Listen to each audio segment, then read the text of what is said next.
The text message that Nadine Laurent sent to her younger sister Sophia in Port-au-Prince at 11:43 on a Friday night in March 2023 read simply, "He's scaring me. I want to leave, but I can't," followed by a location pin showing an address in Miami Beach that Sophia would later provide to police investigating her sister's disappearance. The 22-year-old Haitian student at Miami-Dade College had been missing for less than 24 hours when her body was discovered in a storage unit rented under a false name by Richard Coleman, a 52-year-old real estate investor who had been providing Nadine with financial support for nearly 8 months in exchange for exclusive access to her time and companionship in an arrangement that had begun as apparent mutual benefit but had gradually transformed into a controlling relationship that ultimately ended in violence when Nadine attempted to assert independence. The circumstances that had brought Nadine from Port-au-Prince to Miami represented a common story of ambition and sacrifice among first-generation immigrant students seeking educational opportunities unavailable in their home countries. She had arrived in the United States 18 months earlier on a student visa, carrying the hopes and expectations of her entire extended family, who had pooled limited resources to help pay for her initial tuition and living expenses, with the understanding that once she established herself in America, she would send remittances to support younger siblings' education and help lift the family from poverty that had defined their existence for generations. The pressure of these expectations, combined with the shocking cost of living in Miami and the limited hours she was legally permitted to work on her student visa, had created financial desperation that made her vulnerable to exploitation by predators like Richard, who specifically targeted young immigrant women facing exactly these circumstances. The relationship between Nadine and Richard had begun through a dating application where he presented himself as a successful businessman, seeking companionship with ambitious young woman who appreciated finer things in life, carefully avoiding explicit transactional language that might identify their arrangement as sex work, and instead framing it as mentorship and mutual attraction that happened to include financial support. Their first meeting at an upscale restaurant in Brickell had seemed relatively innocent, with Richard asking questions about Nadine's studies and her family back in Haiti, while projecting image of cultured gentlemen who found her intelligence and beauty equally appealing.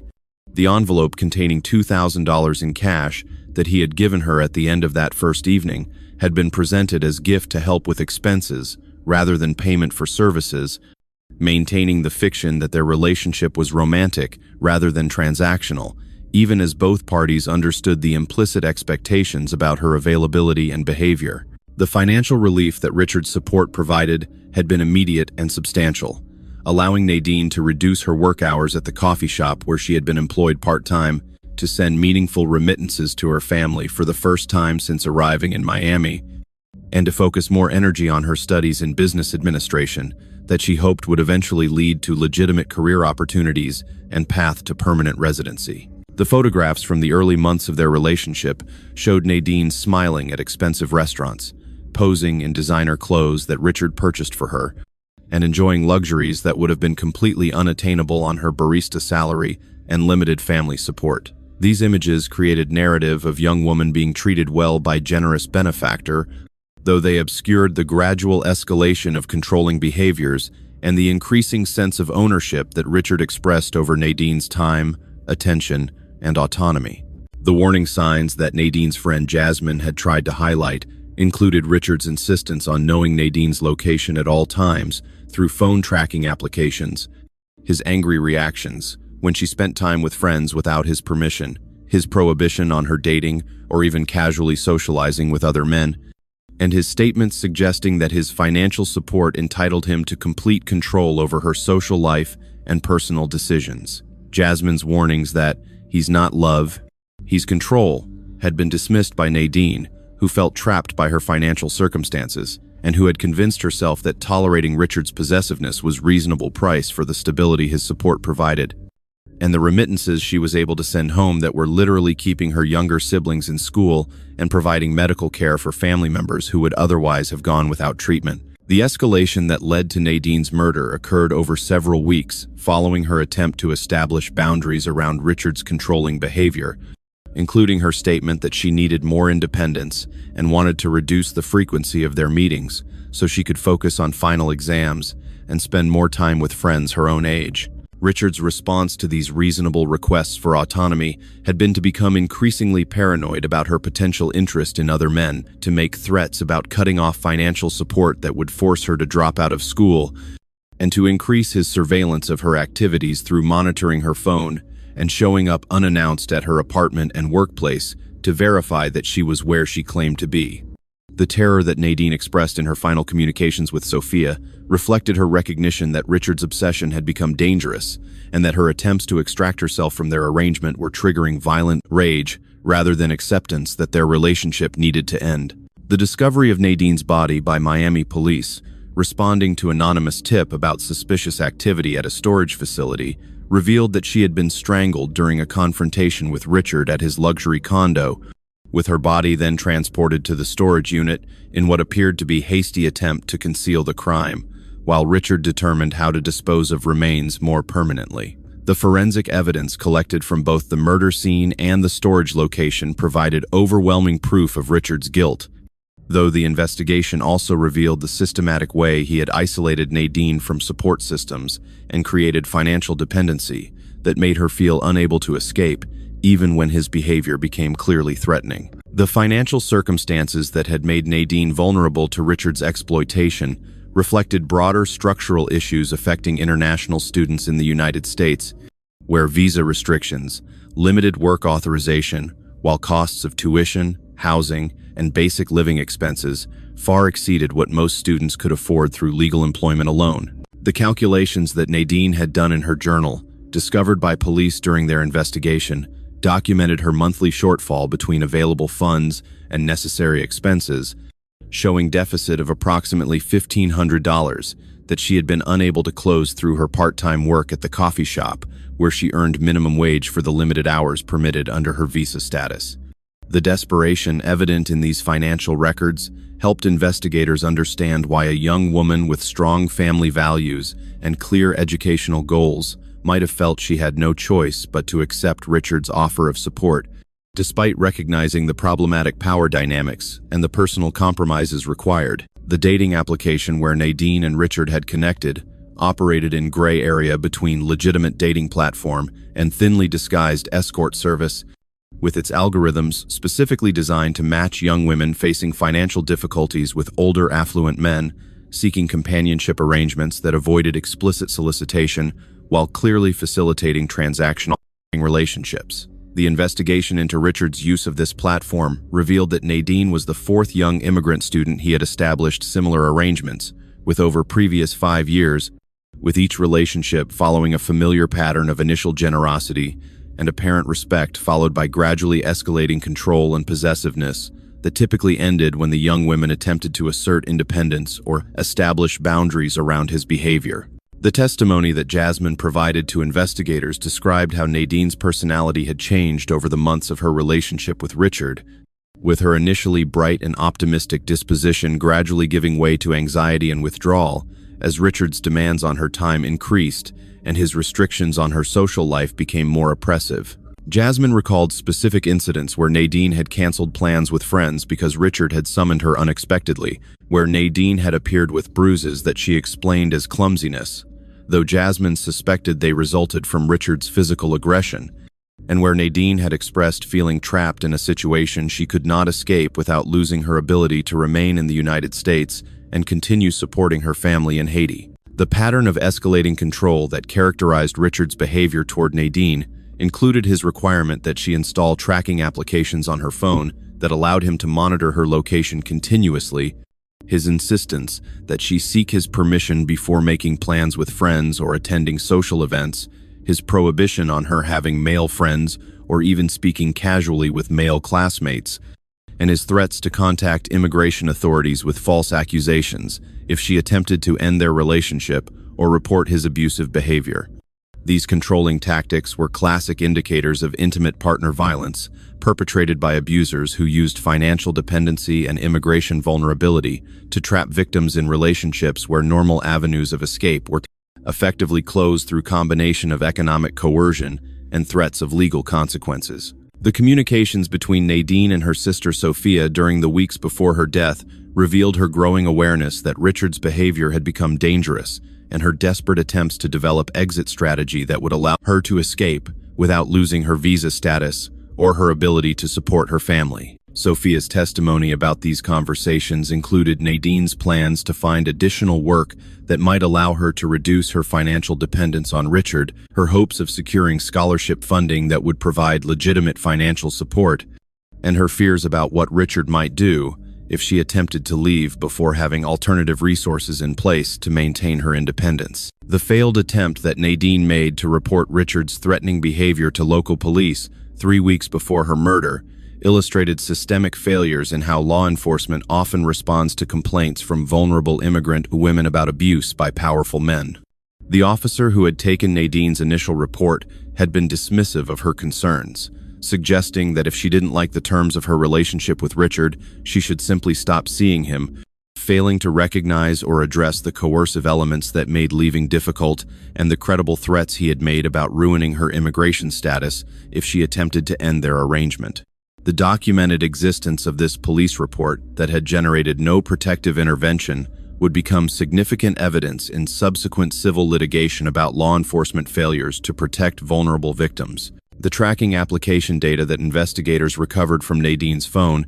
showed Richard's obsessive monitoring of her movements in the hours before her death, with records indicating he had checked her location dozens of times throughout the day and had sent increasingly angry text messages demanding explanations for why she was at the library studying with classmates rather than being available to meet with him as he had demanded. The escalation visible in these communications provided clear evidence of the paranoid jealousy and sense of ownership that had ultimately motivated Richard to kill Nadine when she continued asserting her right to maintain some degree of independence and personal autonomy despite their financial arrangement. The murder itself occurred at Richard's luxury penthouse apartment in Miami Beach during what he had framed as necessary meeting to discuss their relationship, with forensic evidence indicating that the confrontation had turned violent when Nadine reiterated her intention to reduce the frequency of their meetings and establish firmer boundaries around his controlling behavior.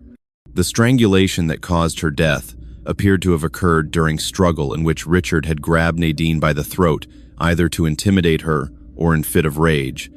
with medical examiners' findings suggesting that he had maintained pressure on her neck for several minutes even after she lost consciousness, indicating either intentional murder or extreme reckless indifference to whether his actions would cause death. The cover-up attempt that Richard initiated immediately after killing Nadine demonstrated consciousness of guilt while also highlighting his resources and sense of entitlement that made him believe he could escape consequences for his crime.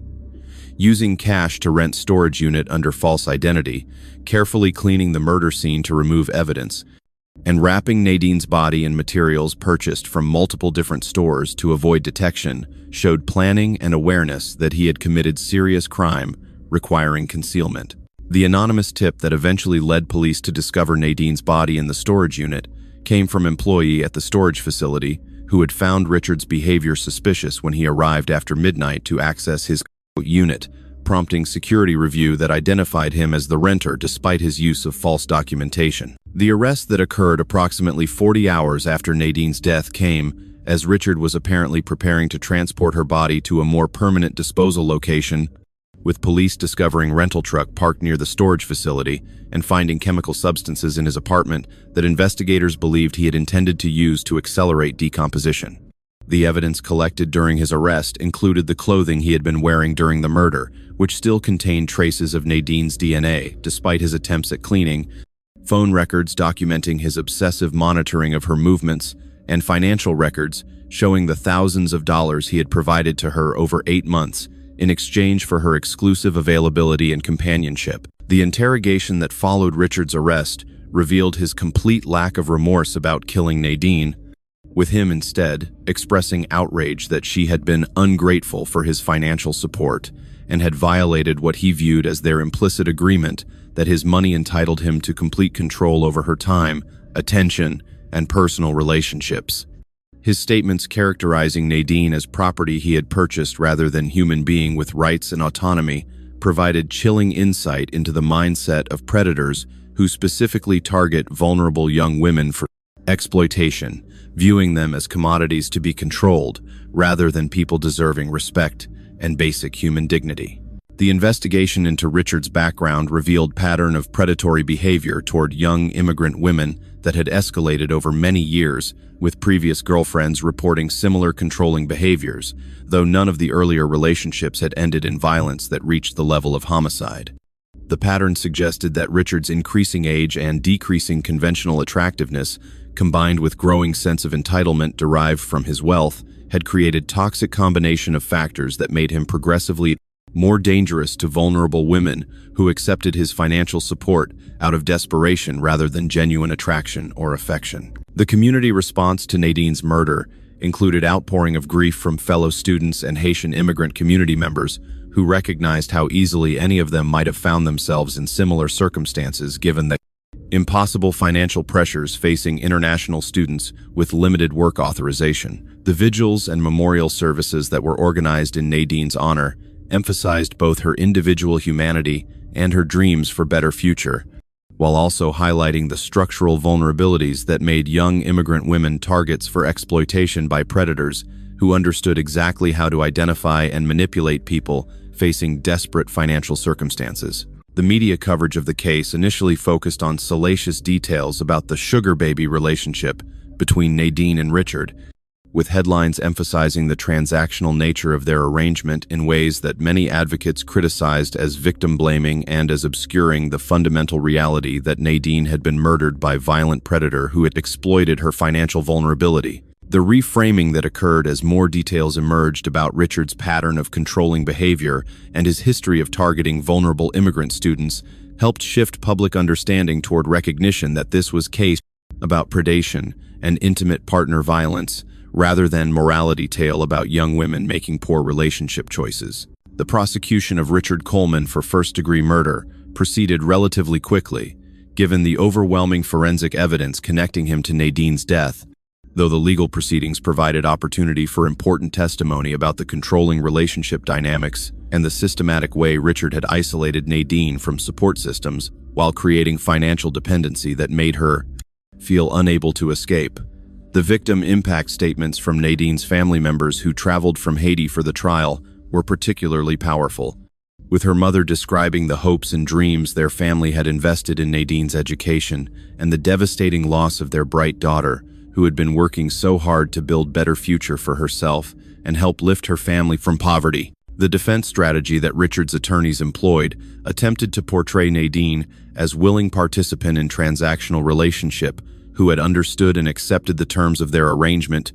with their narrative suggesting that the fatal confrontation had been tragic accident during consensual encounter rather than murder, resulting from Richard's rage at losing control over woman he viewed as property. This victim-blaming approach was systematically dismantled by prosecutors who presented evidence of Richard's controlling behavior, his history of targeting vulnerable immigrant students, and the forensic findings indicating he had strangled Nadine during violent attack rather than during any kind of consensual activity. The testimony from experts about intimate partner violence and about the specific vulnerabilities facing immigrant students helped jurors understand the context in which Nadine's relationship with Richard had developed and the limited options she had perceived for escaping once his behavior became threatening. The educational value of these expert presentations extended beyond the courtroom to raise broader public awareness about how financial coercion operates in relationships, how abusers specifically target people facing structural vulnerabilities related to immigration status or economic desperation, and why victim-blaming frameworks fundamentally misunderstand the power dynamics at play in these situations. The conviction on first-degree murder charges came after jury deliberation of less than 6 hours, with jurors indicating in subsequent interviews that they had found the evidence of premeditation overwhelming and that they had been unmoved by defense attempts to suggest Nadine bore any responsibility for her own death. The sentence of life imprisonment without possibility of parole reflected the jury's recommendation that Richard should never be released, given the calculated nature of his crime and the evidence that he represented ongoing danger to vulnerable women who might face similar circumstances that had made Nadine susceptible to his exploitation. The civil litigation that Nadine's family filed against Richard's estate, seeking compensation for their loss, ultimately resulted in substantial judgment that would provide some financial support for her younger siblings' education, though no amount of money could compensate for the loss of Nadine herself or for the trauma of knowing she had died alone and terrified far from home while struggling to build a better future for herself and her family. The symbolic importance of the civil judgment was significant in establishing that Richard's wealth would not protect him from all consequences of his crime, and that Nadine's life had value that deserved legal recognition even though she had been young immigrant student from poor family rather than person of wealth and social influence. The investigation into whether the dating platform where Richard and Nadine had connected bore any responsibility for facilitating their relationship raised complex legal questions about liability of technology companies for criminal conduct by users of their services. While the platform ultimately avoided legal liability by claiming it was merely neutral service provider, the negative publicity surrounding the case prompted changes to their policies, including enhanced verification procedures and resources for users who reported threatening or controlling behavior by people they had met through the service. The broader impact of Nadine's case on Miami's Haitian community included increased awareness about predatory targeting of immigrant students and organizing of support networks to help young people facing financial pressures resist exploitation by offering alternative resources, including emergency funds, information about legal work authorization, and connections to legitimate scholarship opportunities. The community organizing that emerged from tragedy of Nadine's death represented determination to ensure that her suffering would ultimately contribute to protecting other vulnerable young women from similar predation. The policy advocacy that grew from this case included efforts to reform visa restrictions that prevented international students from working sufficient hours to support themselves, to enhance screening and accountability for wealthy individuals with patterns of exploiting vulnerable women,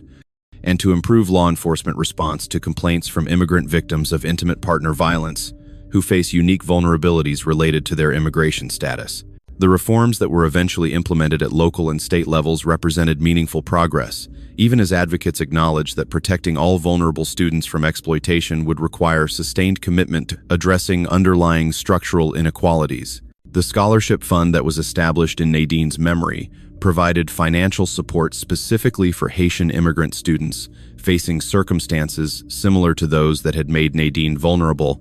with selection criteria emphasizing not just academic achievement, but also financial need and family responsibilities that created pressure to accept potentially exploitative arrangements. The symbolic importance of this fund in honoring Nadine's memory, while providing practical assistance to students facing similar challenges, represented transformation of personal tragedy into lasting positive contribution. The education programs developed in response to Nadine's case included workshops for international students about recognizing warning signs of financial exploitation, information about legal resources available to victims of intimate partner violence regardless of immigration status, and training for university staff about identifying students at risk and connecting them with appropriate support services before desperation drove them toward dangerous situations. The implementation of these programs at universities throughout Miami, and eventually more broadly, reflected recognition that preventing similar tragedies required proactive education and support rather than reactive responses after harm had occurred. The impact on dating platform policies extended beyond the specific service where Richard had connected with Nadine to include broader industry changes around verification, user safety features, and resources for people who experienced threatening behavior. The technology sector's response to Nadine's case, while motivated partially by desire to avoid liability and negative publicity, nonetheless resulted in meaningful improvements that made it somewhat more difficult for predators to operate with complete impunity through these platforms. The psychological research that used Nadine's case as example of intimate partner violence in context of financial exploitation examined how abusers identified and targeted victims, how they created dependency that made escape difficult, and how their behavior typically escalated when victims attempted to assert autonomy or establish boundaries. The findings from this research contributed to enhanced understanding of coercive control as form of abuse that could be as dangerous as physical violence, with recognition that financial manipulation and immigration threats represented powerful tools for trapping victims in relationships where normal escape routes were effectively blocked. The cultural conversations that Nadine's case prompted about sugar daddy relationships and transactional arrangements between affluent older men and young women facing financial pressures included critical examination of how these relationships were portrayed in media and popular culture.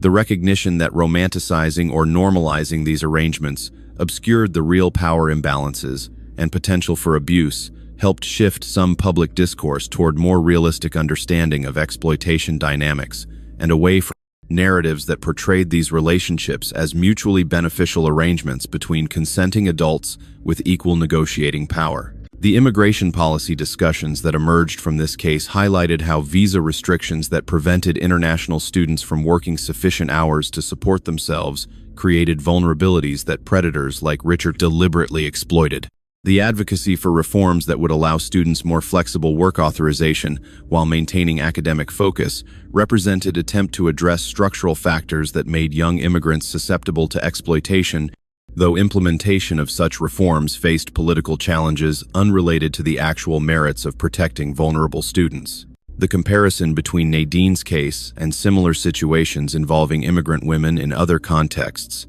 revealed common patterns, including perpetrators specifically seeking victims with limited support networks and structural vulnerabilities, escalating control disguised initially as care or protection, and violence triggered by victims' attempts to assert autonomy.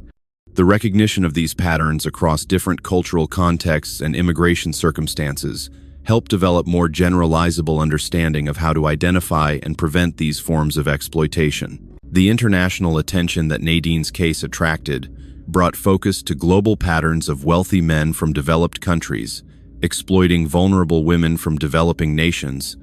whether through international dating services, arranged marriages that amounted to human trafficking, or various forms of sex, tourism, and exploitation. The broader context in which Nadine's individual tragedy occurred highlighted need for international cooperation in addressing structural inequalities and protecting vulnerable people from predation that crossed national boundaries. The long-term impact on Nadine's family in Haiti included not only their grief about losing beloved daughter and sister, but also complicated feelings of guilt about the financial pressures they had unintentionally created through their expectations that Nadine would support family once she established herself in America.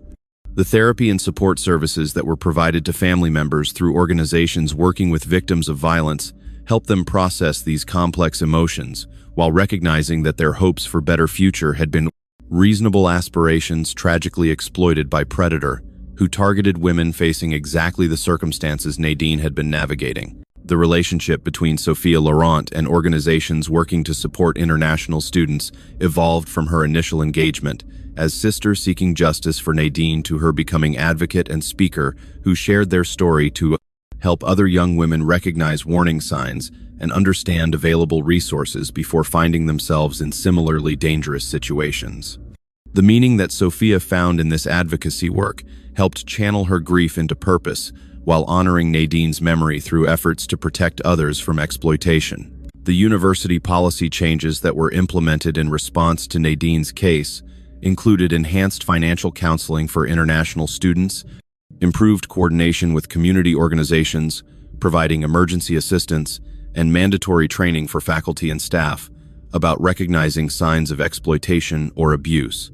The practical impact of these reforms in identifying and assisting students facing financial pressures before those pressures drove them toward dangerous situations represented meaningful institutional response to tragedy. The Memorial Scholarship and Support Services established in Nadine's name at Miami-Dade College provided both symbolic tribute to her memory and practical assistance for students facing circumstances similar to those she had navigated. The annual events honoring Nadine's life and highlighting issues of financial exploitation and intimate partner violence kept attention focused on these problems, while also celebrating Nadine as a complete person with dreams and potential rather than reducing her to victim status. The ongoing work with dating platforms and technology companies to improve safety features and user protections represented continuing effort to address one of the mechanisms through which Richard had identified and accessed Nadine. While technology alone could not prevent all exploitation, improvements in verification procedures,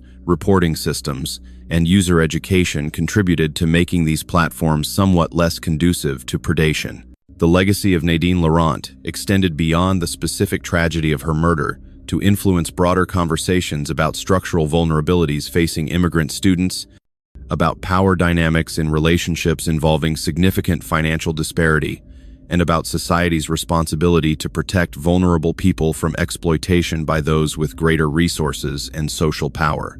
The educational value of her story lay not in judgments about choices she made under impossible pressure, but in recognition of how predators deliberately target people facing desperate circumstances and how structural inequalities create the conditions enabling such predation. The comparison between responses to Nadine's case and responses to similar cases involving victims with different immigration statuses or racial backgrounds highlighted persistent inequalities in whose deaths receive attention and whose lives are valued by legal systems and media coverage. The advocacy work that emerged from this recognition sought to ensure that all victims of intimate partner violence received appropriate justice and support, regardless of their citizenship status, economic circumstances,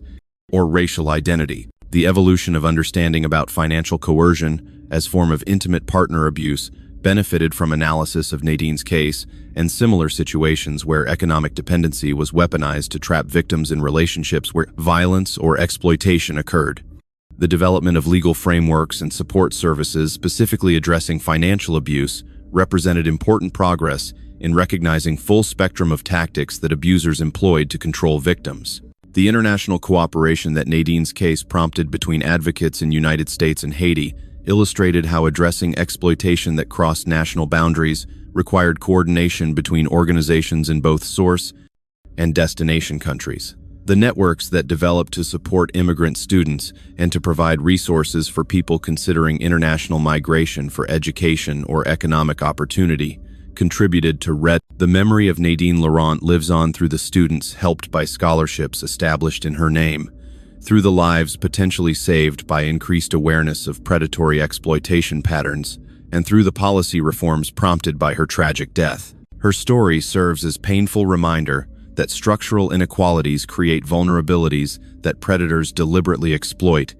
and that protecting vulnerable people requires both individual awareness and systemic change, addressing underlying conditions that make exploitation possible. The transformation of Nadine's tragedy into educational resource and catalyst for reform represents the only meaningful way to honor her memory and her unfulfilled potential.